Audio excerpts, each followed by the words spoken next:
You're listening to an Airwave Media Podcast.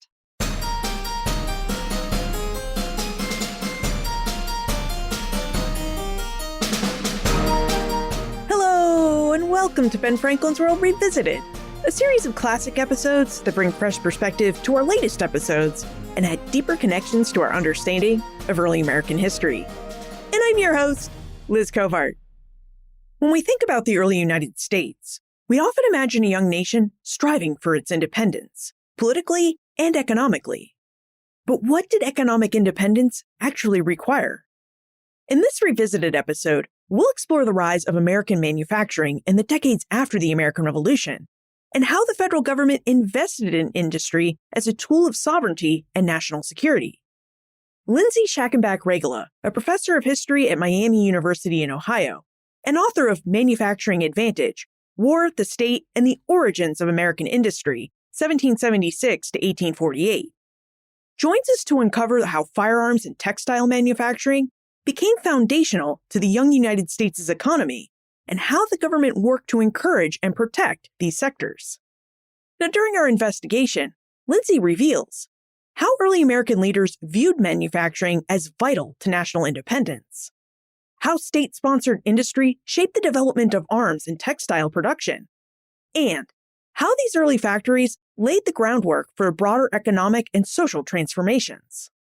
Now, this episode is really timely, as next week, we'll be speaking with Lindsay's graduate advisor, Seth Rockman, about his new book, Plantation Goods, which was a finalist for the 2025 Pulitzer Prize in History. That conversation will explore how, after the birth of Northern manufacturing, Northern manufacturers became deeply entangled with slavery and supported that institution. But first, a quick announcement for our dedicated Ben Franklin's World app users. Our dedicated listening apps for Android and iOS will stop receiving updates after October 2025. My hosting service has decided to retire its app business, which means you need to switch to a new listening app. But here's the thing. This might actually be an upgrade for your listening experience because I've curated a list of excellent podcast apps, and they offer features our dedicated apps never even had.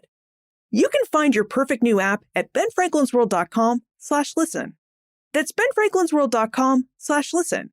And if you need help finding a new app and setting it up, just email me, liz@benfranklinsworld.com, because I'm happy to help.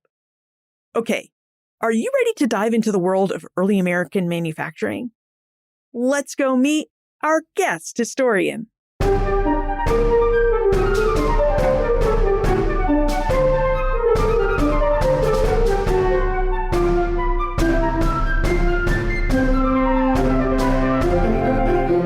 Joining us is an associate professor of history at Miami University in Oxford, Ohio.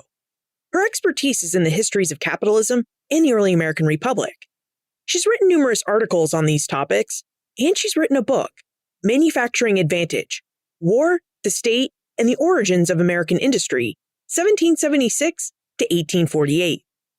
Welcome to Ben Franklin's World, Lindsay Schackenbach-Regula. Thanks so much for having me, Liz. Lindsay, in your book, Manufacturing Advantage, you reveal how the young United States government spurred industry and manufacturing after the War for Independence. Now, I think we can agree that there was a lot of work that the young nation needed to undertake after securing independence. So, why was manufacturing something of a priority that needed to be encouraged? And how did Americans acquire their manufactured goods before and during the War for Independence? So most simply, manufacturing needed to be promoted because national security depended on it. So the new nation faced a whole host of threats to its survival, including tax rebellions, Indian warfare, and conflict with France and England and Spain. And all they really had were a bunch of British hand-me-downs from the 7 Years' War and old French firearms that had been purchased on loan. And then for textiles, so even if military efficacy did not depend on textiles per se, the Republican experiment did. So commercial dependence of all kinds were anathema to Republican success. Textiles, so yarn, thread, broadcloths, and eventually ready-made clothing, were visible forms of dependence or independence. And President George Washington recognized this when he addressed Congress wearing Connecticut-made broadcloth. And in fact, Britain was less concerned about Americans copying, say, their copper-making technology than they were about textiles, which suggests the importance of textiles for some form of security. So following the war, right, firearms offered the promise of physical safety, while textiles provided a subtler form of security as visible and tactile manifestations of independence. So before the war, yes, colonists had some industry. Craft industries had existed from the earliest days of colonization, and many Americans produced goods in their homes. But in general, they were supposed to purchase manufactured goods. So those are goods that have been processed in any way. And this includes both final products like a whole musket and intermediate products like cloth that will then be used to make a dress. They were supposed to purchase these from Britain. And again, they mostly had household production and some small craft industry. There were some industries that Britain did encourage, like shipbuilding, which became the largest industry in the colonies in New England, and then cloth weaving, cloth sewing, leather tanning, shoemaking, furniture making, and tool making were other kind of small-scale industries that exist. And some colonies did pass legislation to promote tanneries and the manufacture of cotton, woolens, and linens. The metal trades flourished in Connecticut and Rhode Island, and paper making, shoemaking, distilling, shipbuilding had taken off in all 4 New England colonies by the eve of the Revolution. And they also had small craft gun industries in Pennsylvania and in the kind of Kentucky area. But in general, the rule was colonists were supposed to purchase manufactured goods from Great Britain, and the industry that did exist was small scale until following the Revolution, when there was this kind of government initiative to promote it in the context of national security. It's interesting to think about manufactured goods as being necessary for national security and independence. And to go back to your point about physical security, I think when we think of manufactured goods, we think of, dishes, clocks, cloth, domestic items that people would consume on a regular basis. But it seems if we're focusing on the primary interest of the early United States government in promoting manufacturing, we're really looking at weapons for physical security to defend itself, and cloth, which, you could turn into military uniforms.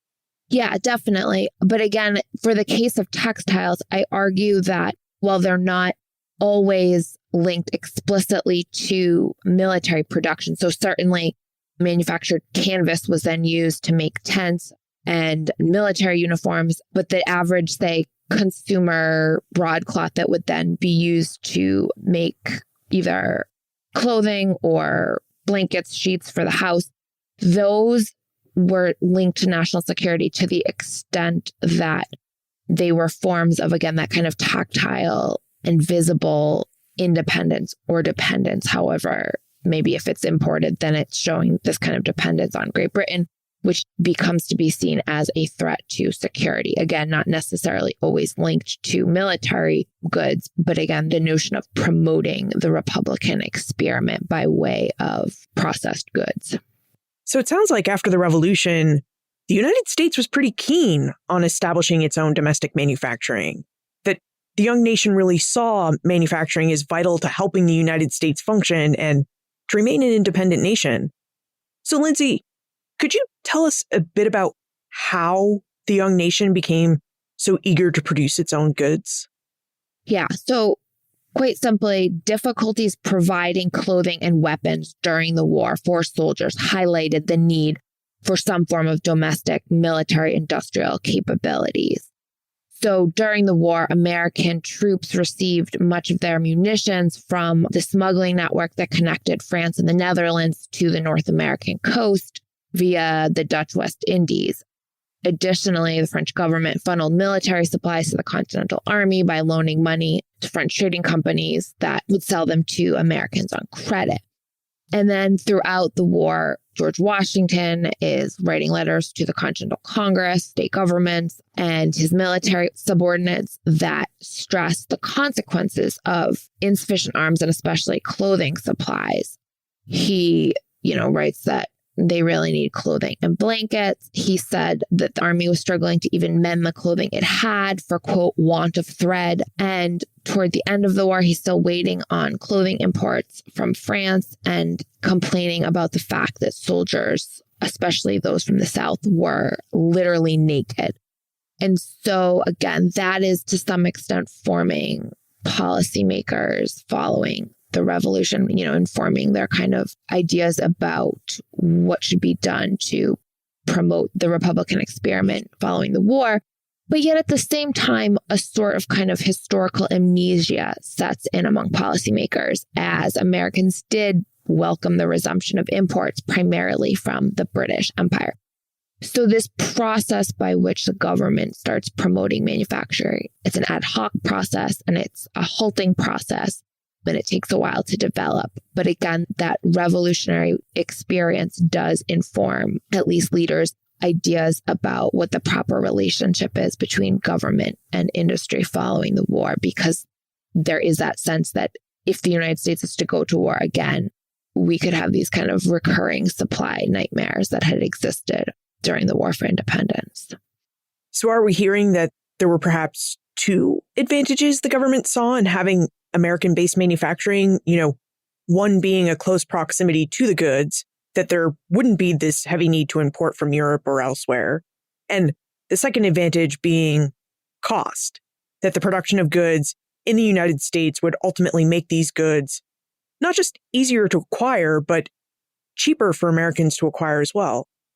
Yeah, so that I think is informing their decision. Although at first cost, that's part of the reason that especially textile manufacturing doesn't take off right away, is because it is still cheaper for the consumer to purchase better quality goods from abroad than it is to make them themselves, because Americans are struggling to match the quality, and to succeed, they need protective tariffs, and then that makes goods more expensive. And so the cost issue, it is more feasible for the average person to purchase foreign goods at first.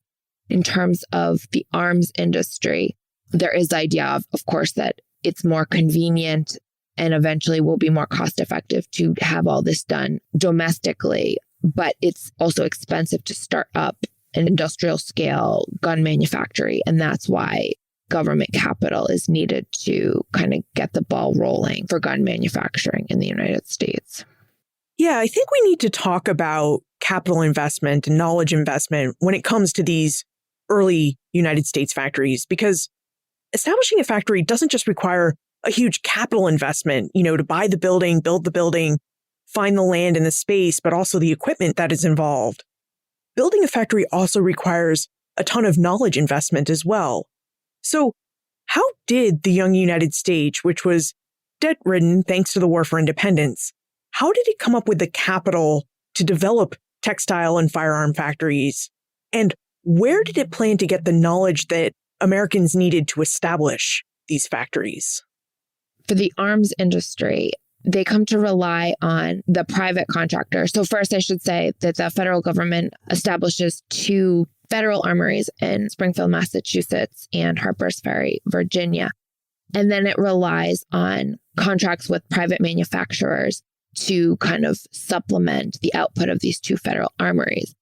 And it relies on, in the case especially of the Springfield Armory in Western Massachusetts, on the kind of metalworking trades that existed in there and the knowledge of those producers. And many of those private contractors had no experience making firearms. But again, there was already that kind of skill base for working with metal. And so they relied on them. And Eli Whitney, who, is famous for allegedly inventing the cotton gin, he convinces, without ever having produced a gun, he convinces federal officials that he will be able to kind of parlay his skills into gun manufacturing, is able to secure a contract that way.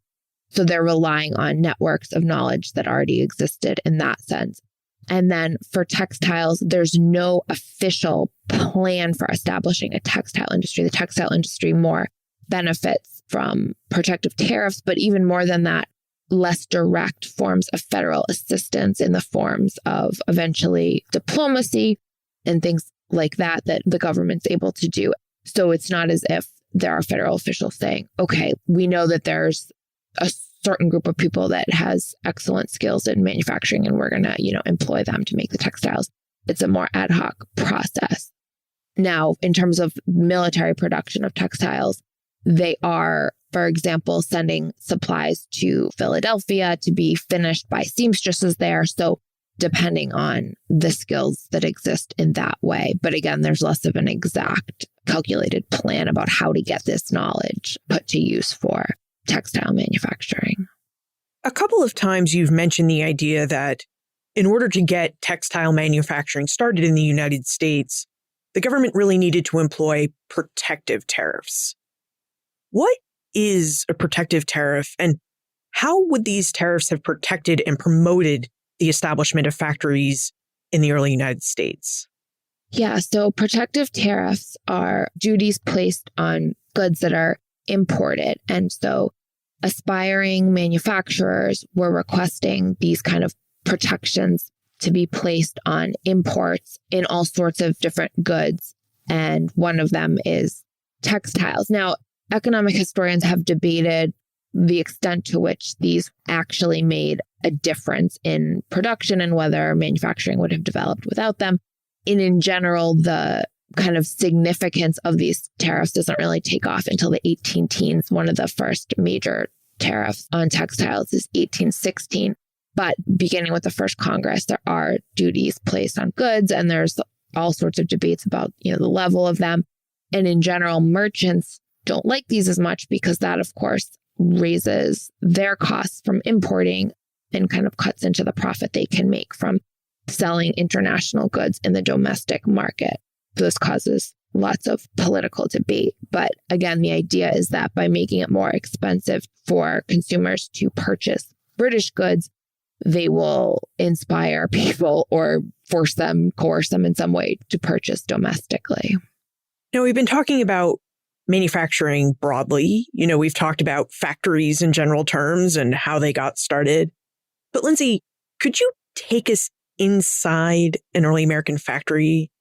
Who would have worked in these early factories? What kind of machineries would we be looking at? And also, where did the United States government intend to see the first American manufactories, especially for textiles, develop? I mean, what cities and towns would have housed these early factories? For the arms industry, it took capital, and on the scale that the government needed, it required machinery. So making guns requires casting metal into small parts and then stamping to bend parts into shape. And this had been done by hand using blacksmith techniques in the colonial era, and it was still practiced by kind of skilled gunsmiths. But again, as the federal government establishes federal armories and begins contracting with private manufacturers, it's increasingly done with machine cutters.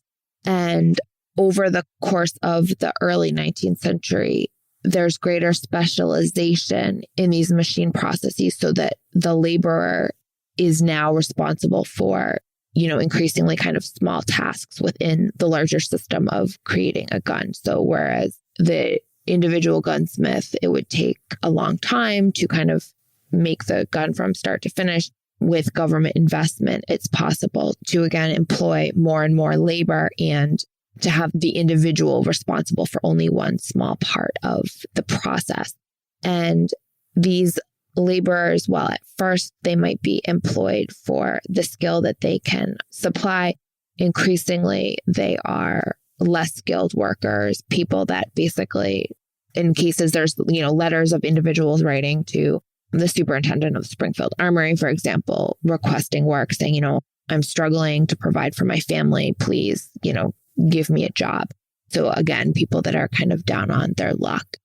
And then in the case of textile factories are less expensive to operate. And it varied greatly whether, it would be started by, say, a couple individuals and they'd issue shares and would be capitalized at, say, 5,000 versus the group of guys that are known as the Boston Associates that start the mills at Lowell. Their factories are capitalized much higher. They issue more expensive shares of stock. And they end up having all processes from start to finish of a good being made on site, whereas somebody like Samuel Slater opening mills in the 1790s, only part of the good is produced in the factory, and then they output portions of the labor to surrounding households. So they might do spinning on site and then send cloth out to households to be sewn together. Now, if we think about government contracts today, whether it's a contract to build a military base or other types of weapons or tools or infrastructure, we know that the decision of who is going to get that contract is a political one. So when it came to granting contracts to establish factories in the early American Republic, were these decisions also political? Did you have cities and towns vying to get contracts to establish a firearms factory or a textile factory? And if these were political decisions, how did the government sort through the politics in order to grant the contracts? So the choice for the two federal armories at Springfield and Harper's Ferry, that decision gets made by George Washington as president. And the decision for both of those is, so Springfield, there was already a federal arsenal there. It is strategically advantageous because it's both located in a waterway and has a good access to water power, but it's also inland enough so that it doesn't have the threat of foreign invasion. Similar case with Harper's Ferry. Also, some have argued that Washington just was generally interested in kind of economically developing that whole kind of Potomac Valley, and so therefore chose that site for the armory. And then throughout the first decades of the 19th century, there are kind of proposals to establish a third federal armory to the west to both appeal to Western settlers, and that you see people writing into Congress where there's definitely that kind of, yes, like lobbying to get this different location opened. So for the case of the two federal armories, there's not much in the way of kind of the voting constituency getting to have a say in whether the factory gets opened or not. In the case of textiles, that is the decision of the individual who decides to open a factory. There are, of course, always complaints coming from people in the surrounding community that might, for example, have damages done to their farm or have some kind of negative consequences once a mill opens and, there's changes to what's happening along that specific river. So that can cause all sorts of tension in that way. One of the first kind of major manufacturing initiatives gets started with the sponsorship of Alexander Hamilton and Tench Coxe, and they have this planned kind of private-public factory undertaking in Paterson, New Jersey, and that benefits from both private investment, state tax breaks from New Jersey, and just the kind of general government support. It doesn't actually do all that well, and so that encourages many people to say, oh, well, see, this is what happens when the government tries to get involved. And so following that point, a lot of the kind of support for textiles comes in more subtler forms and less direct forms of federal assistance. Okay, that makes a lot of sense. And it really sounds like those two initial armories in Springfield, Massachusetts and Harper's Ferry, Virginia were really placed there more for strategic value and perhaps the value of enhancing Washington's pocketbook in terms of the Potomac Valley, but they were there for strategic value more than they were there for political considerations. Although, like I said, that idea for a third site, that definitely kind of entered in political calculations, definitely entered in that, and kind of, again, appealing to Western interests and people petitioning to have that kind of economic stimulus benefit their community. But again, the early decision for Harper's Ferry in Springfield, that was a decision that George Washington was able to make as the first president that Congress had given him that responsibility. Since we're speaking about the armories at Springfield and Harper's Ferry, Joanne wonders about the process of manufacturing weapons and whether there was any difference in how weapons were manufactured between the Springfield and Harper's Ferry armories. So, did geographic location play any role at all in how armaments were produced? It did to some extent. So there were differences in the production of firearms at Springfield and at Harper's Ferry. And part of that is, at least according to historian of technology Merritt Rose Smith, wrote the really key works on Harper's Ferry. And he shows that there was a kind of different, almost a different cultural logic to firearms production. There was more resistance on the part of workers and superintendents to have federal oversight, and that in general, the quality and quantity of firearms produced at Harper's Ferry was inferior to that of the Springfield Armory. So there were definitely differences, but again, some of that is both geographical and also cultural in some way. Now, although your book, Manufacturing Advantage, doesn't exactly focus on the Harper's Ferry Armory, it does spend a good bit of time covering the Springfield Armory. And Tumek is interested in more details about the establishment of the Springfield Armory and in its development of interchangeable weapon parts. So, Lindsay, could you tell us more about the Springfield Armory and interchangeable weapon parts? Yes. So the Springfield Armory does become associated with kind of key technological innovations and with interchangeable production. Now, interchangeable production, which basically means that any one part can be substituted for another, that is a kind of long and uneven process that is attributed to different individuals, one of whom is Eli Whitney.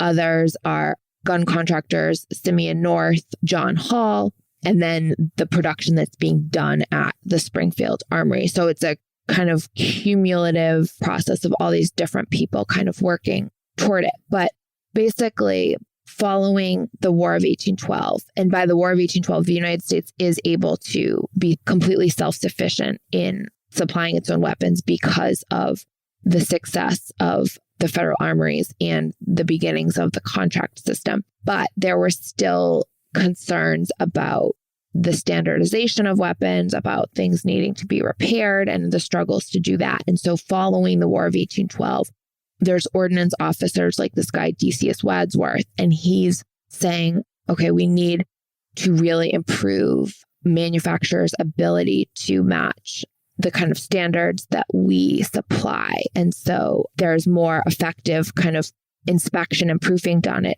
individuals' factories. And then there's more machinery introduced into the Springfield Armory that eventually allows the United States to have interchangeable production in the firearms industry by the 1840s.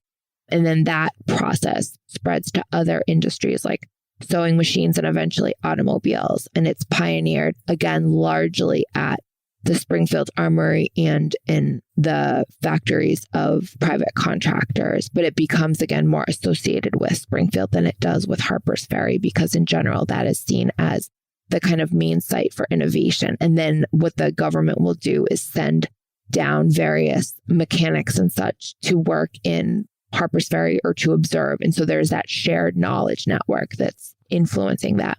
And then the contractors that are all within the vicinity of the Springfield Armory, they share an inspector usually. And so again, there's this kind of transfer of knowledge and processes from factory to factory that the government really takes advantage of.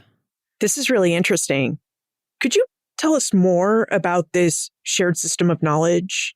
What exactly was the interplay or relationship between these inspectors and contractors and the different factories you've been talking about?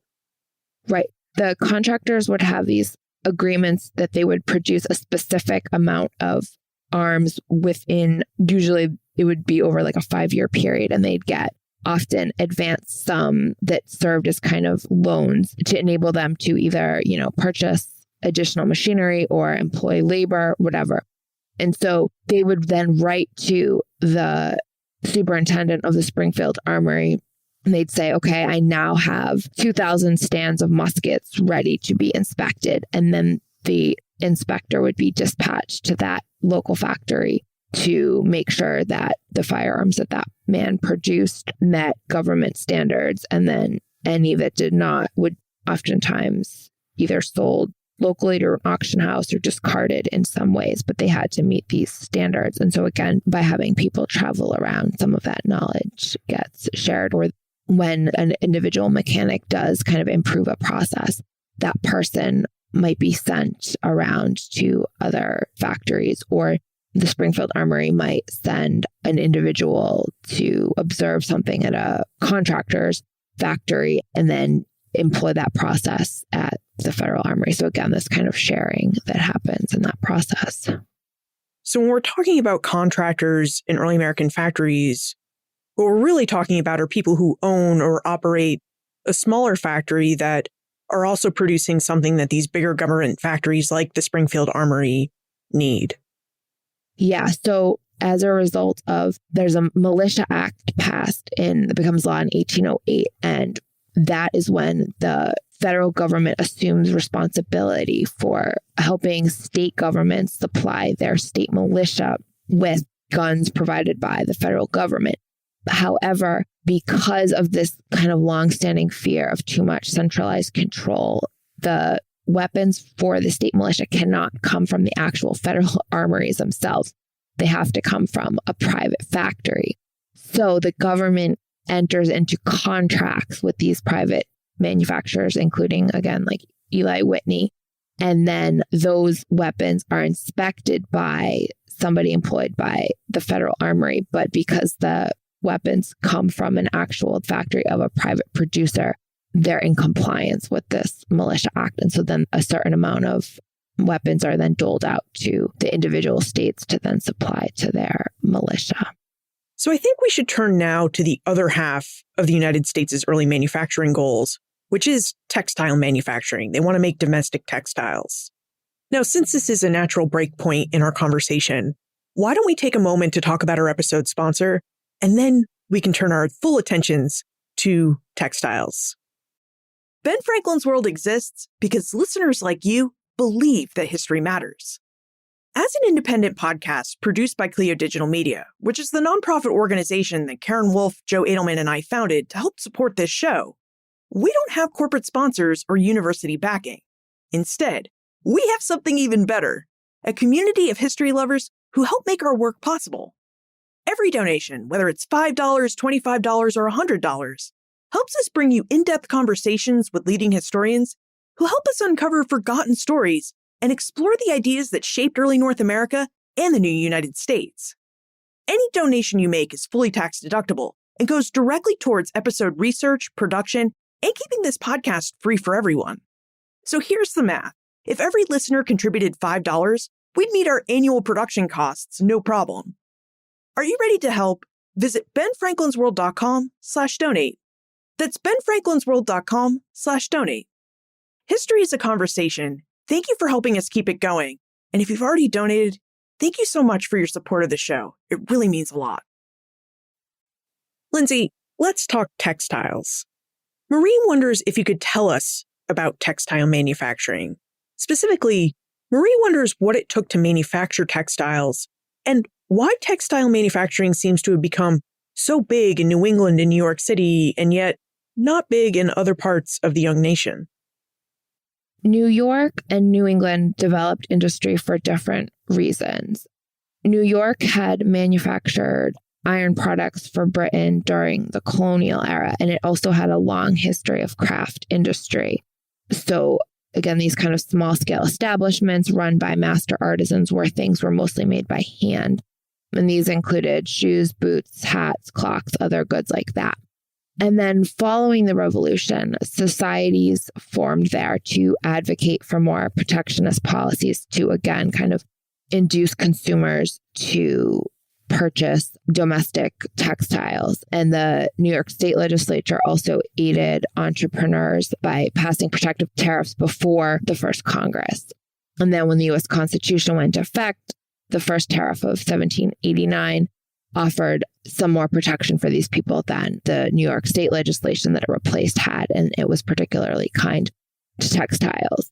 So with this help of kind of wealthy merchants becoming involved with small craft shops, they transformed into more highly capitalized, mechanized undertakings where skilled labor was gradually replaced by machines and less skilled labor. And then New York City, throughout the 19th century, the garment industry becomes big, ready-made clothing, partly because of New York's position as a transportation hub. Now, in New England, the biggest centers for textile manufacturing emerged not in cities like Boston, but in surrounding areas along rivers like the Merrimack, the Blackstone, and the Connecticut River valleys. And there, I think New England became big partly because of wealthy merchants looking to diversify their wealth portfolios. These were people that had profited off the Napoleonic Wars. And then when that ended, the textile industry started to seem like a promising investment for them. And so they kind of spread out from Boston and looked along the Merrimack to establish textile manufacturing there. But in general, at first, the average kind of entrepreneurial type was not willing to start them because it didn't seem like a good investment prior to the War of 1812. And then the embargo and the war offered more opportunities because British imports were cut off. And then after British imports resume. And so it's this kind of halting process of getting people to be interested. But New England becomes associated with the kind of major integrated factory system at Lowell. And that is men who had already made good money on international commerce and then turned to that as just one kind of other source of wealth diversification. A bit earlier in our conversation, you mentioned Eli Whitney. And when scholars of early American manufacturing think of the origins of American textile manufacturing, they can't help but bring up Whitney, who is in our textbooks as the famed founder of the cotton gin. So, Lindsay, would you tell us more about Eli Whitney and the cotton gin and how the cotton gin led to the development of domestic textile manufacturing?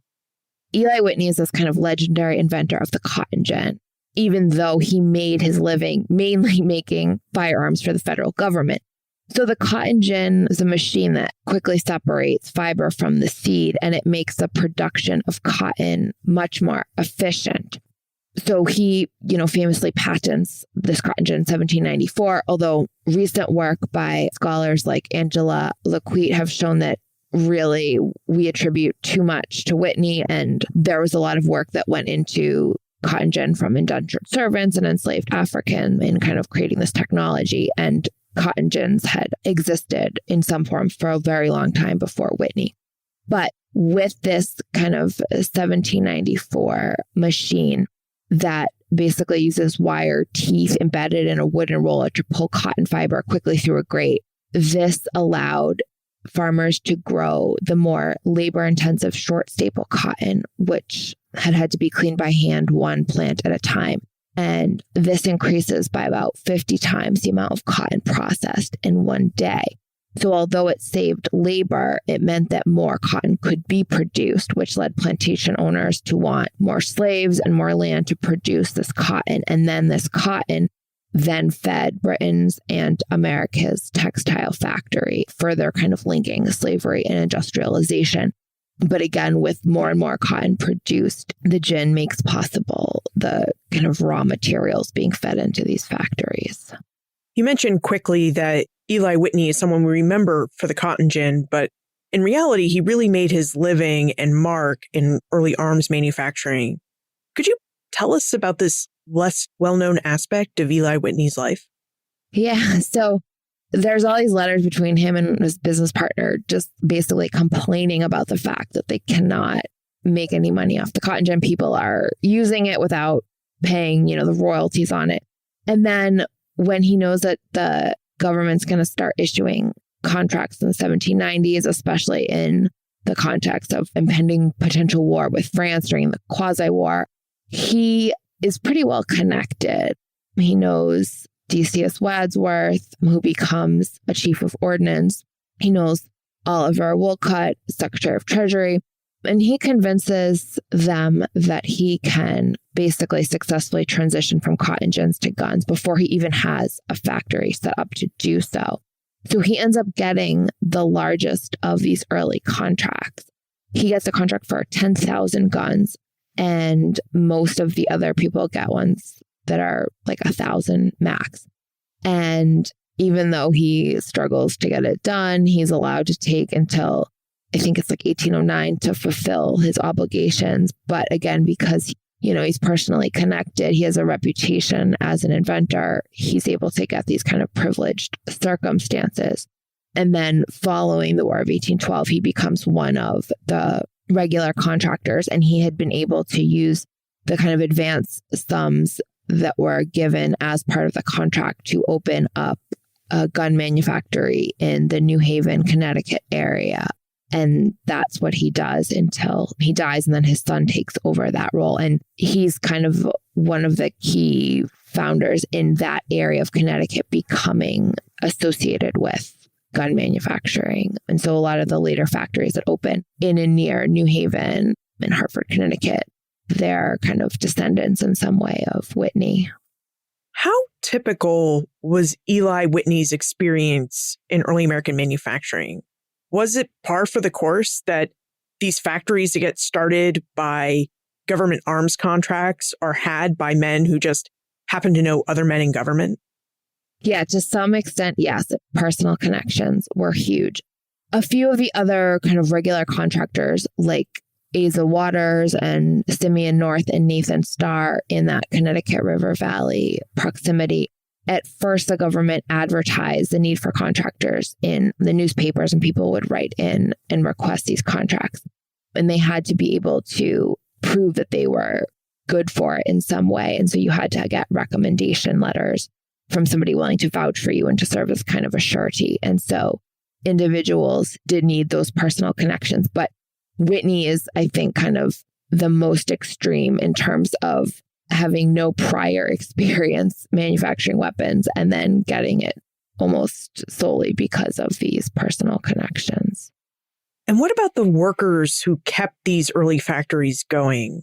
We talked a little bit about their experience earlier in our conversation, but could you tell us more about early American workers, about the experiences of someone who might have worked in Eli Whitney's arms factory? The labor that's employed in these factories of the private manufacturers and the Springfield Armory became less skilled over time. A lot of times they were local people that, as there were fewer opportunities in farming, kind of transitioned into manufacturing work. And so they would write in and oftentimes kind of beg for work and say, oh, I have some skill working. I've done some repairing of farm tools, or I've worked in so-and-so's factory before, please hire me.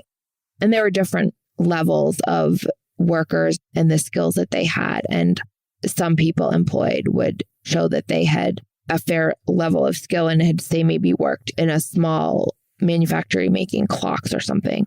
So that varied. But there was increasingly over this early 19th century period, there's kind of worker dissatisfaction. And you can see that in letters about discipline written by the superintendent of the Springfield Armory. You can see that by kind of petitions sent in requesting either higher wages or mentioning drunkenness from fellow workers or machinery that gets broken, probably because, again, there's workers that are not being treated well and they're finding ways to resist.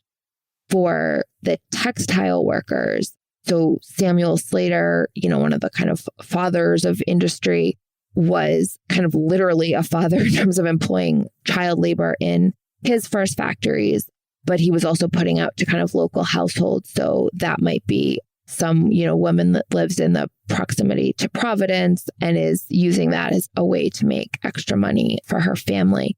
Lowell becomes associated with the kind of Lowell mill girls, and they're really keen on avoiding what is seen as the atrocious working conditions of British industrial cities. And so there's this idea that they'll employ kind of moral, upstanding Yankee farm girl labor and have these kind of young women move from family farms to the industrial center at Lowell and live in a boarding house. And they're subject to a lot of social control, and they, have to go to church and do various things and have curfew.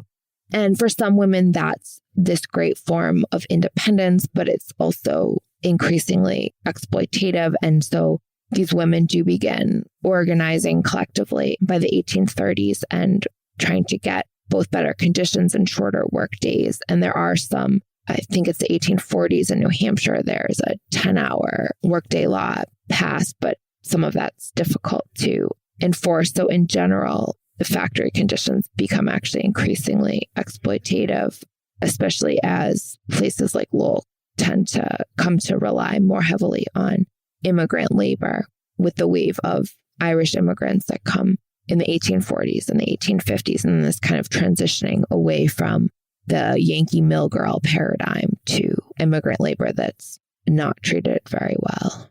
So we've been having this rather broad conversation about the start of manufacturing in the early United States through the arms and textile industries.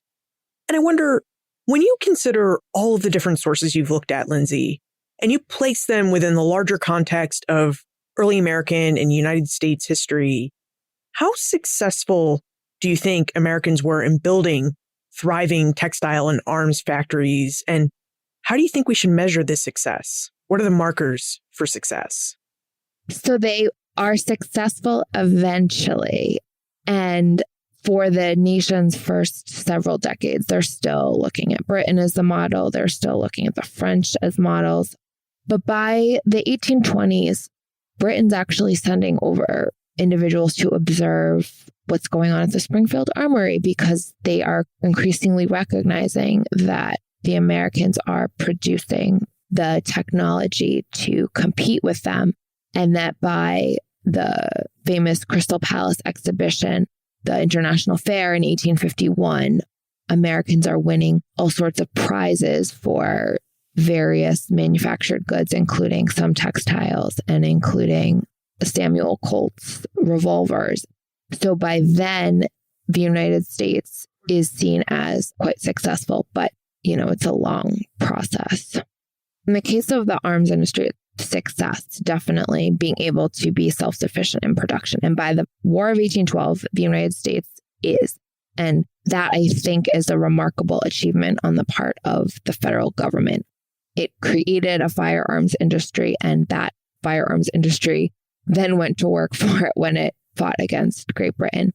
The process of being self-sufficient in textiles is, again, a longer process, and Americans continue to like their kind of fancy goods from overseas. But by the 1820s, federal officials are writing about the ability to use American textiles basically to provide some of the supplies for consumers. And one way that Americans measure this is by comparing their sales abroad to, say, Great Britain. And some manufacturers are very proud to note that there are places in the newly independent Latin American nations that are starting to prefer U.S. goods to British goods in the 1820s. So that's kind of another measure of success. But they will continue to like certain materials from overseas.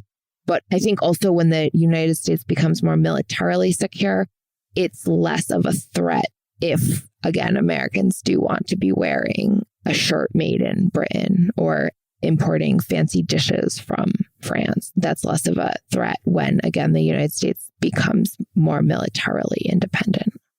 Before we move into the time warp, I am curious about something.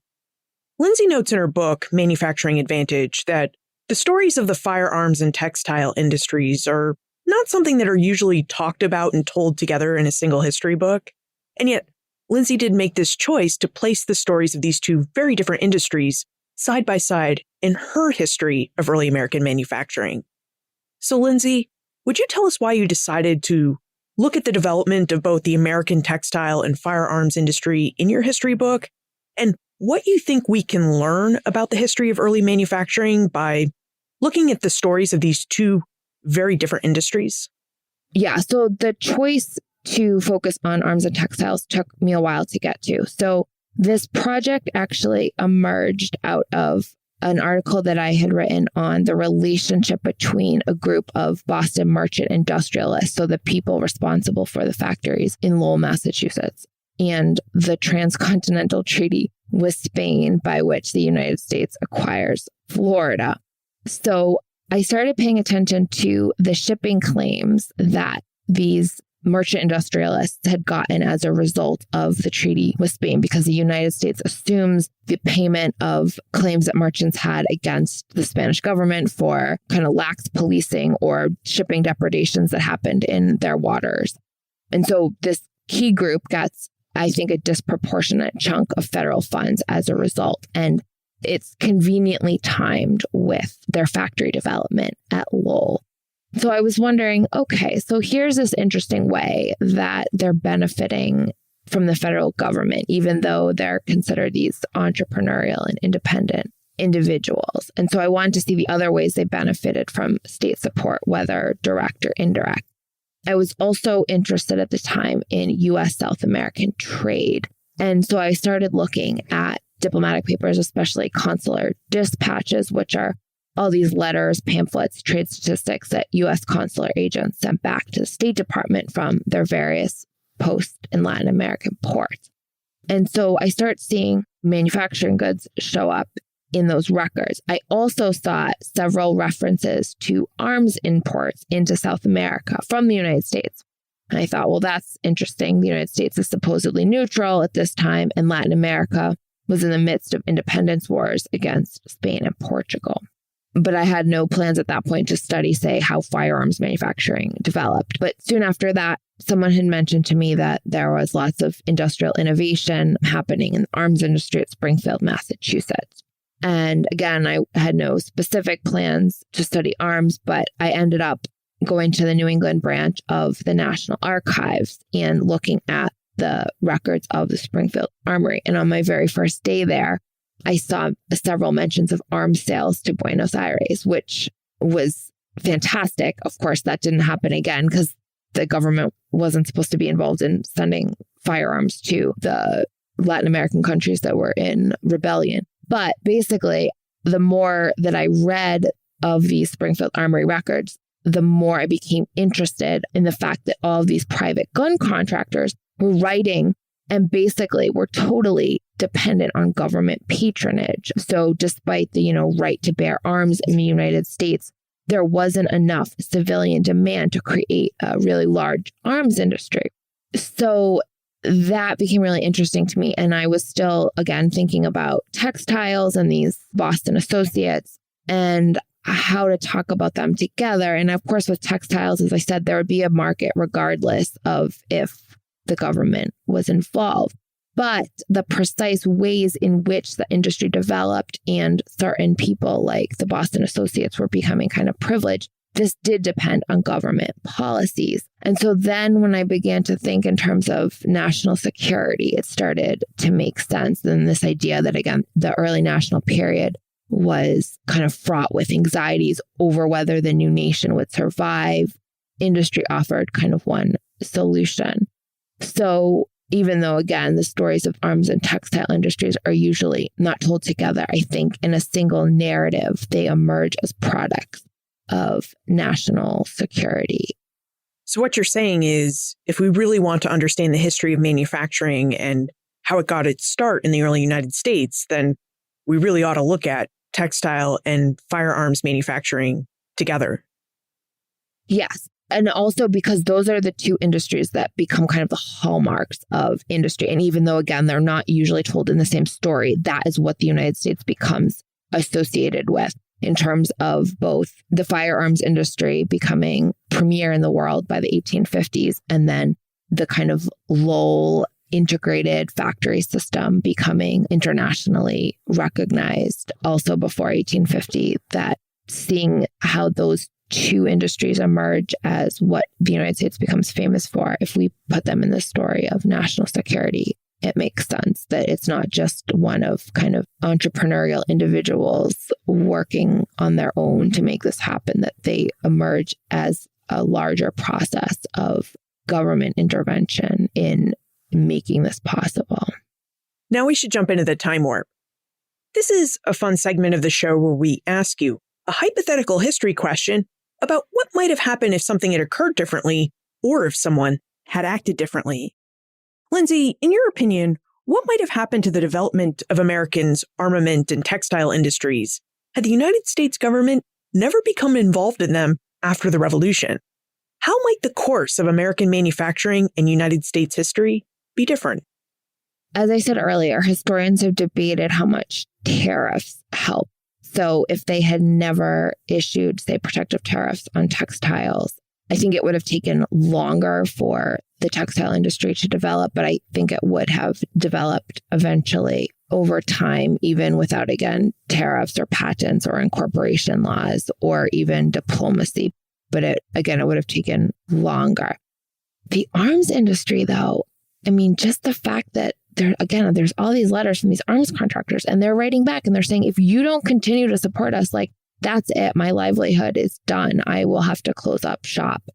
And to the extent that the arms industry developed on the scale that it did, that was definitely dependent on government capital and the need to, state-sanctioned violence is important for the firearms industry. If there's no war, then there's not as much need for guns. But the fact that the United States is constantly involved in some form of warfare, whether that be a declared war against Great Britain or against Mexico, or just kind of endless frontier warfare, that's what's fueling the development of the firearms industry. So what's next for you, Lindsay? Are you researching and writing something new? So I'm currently working on a biographical study of Joel Roberts Poinsett, who was a secret agent in South America. He's our first ambassador to Mexico. He's also South Carolina state legislator, U.S. congressman, and he's Secretary of War in the late 1830s and is one of the individuals tasked with carrying out Indian removal. And he's also one of the kind of key foundational figures in starting the Smithsonian Institute in the 1840s. And so I see him as kind of the perfect guide to understanding military, economic, and political development in the early republic. And where's the best place to reach you with our questions about early American manufacturing? So email, please, which can be found on my faculty page at Miami University. Embarrassingly, I don't tweet. So yes, email is the best way. Thank you. Lindsay Schackenbach-Regula, thank you for taking us through the history and development of manufacturing in the early United States. Thanks so much. I enjoyed this conversation very much. The War for American Independence lasted 8 long years. At the end of the war, an estimated 25,000 Americans had lost their lives, and independence had been secured. But after Great Britain acknowledged American independence in the Treaty of Paris, 1783, the question arose: how long would an independent United States last? As Lindsay revealed, this question undergirded the movement to develop American factories and manufacturing. If the United States was to function and be seen as an independent nation, then it needed to be independent of foreign manufacturers. Producing firearms to protect itself, wage war, and expand the territorial bounds of the nation was seen as a matter of prime importance and as a matter of national security, as was the nation's ability to produce its own textiles, cloth and fabric products that could be used in times of war, but also in times of peace. Like firearms, American-produced textiles were a symbol of the United States' independence. So to show to itself and the world that the United States was indeed an independent nation, the United States government invested in manufacturing. In the case of firearms, as Lindsay related, the government made significant capital investments in federal armories and in arms contractors like Eli Whitney. In the case of textile manufacturing, the government supported entrepreneurial and would-be factory owners and investors by passing protective tariffs, which would make American-made cloth cheaper than imported European cloth. And as these textile and arm factories developed, they eventually spurred the growth of the American economy and the creation of other industries. A prime example of this is how textile manufacturing helped give birth to the Southern cotton boom of the 1840s and 1850s. But more than helping the United States economy grow, manufacturing arms and being self-reliant when it came to the production of textiles made it easier for the United States to remain an independent and sovereign nation. You can learn more about Lindsay, her book Manufacturing Advantage, plus notes and links for everything we talked about today, all in the show notes page. benfranklinsworld.com/298. Don't forget, friends tell friends about their favorite podcasts. So if you enjoyed this episode, please share it with your friends and family. Production assistance for this podcast comes from Joseph Edelman, Karen Wolf, and Morgan McCullough. Breakmaster Cylinder composed our custom theme music. This podcast is part of the Airwave Media Podcast Network. To discover and listen to their other podcasts, visit airwavemedia.com. Finally, don't miss next week's brand new episode, which will be our powerful conversation with historian Seth Rockman about his new book, Plantation Goods, which was a finalist for the 2025 Pulitzer Prize in History. Seth explores how Northern factories supplied goods for Southern plantations and how that trade supported the institution of slavery.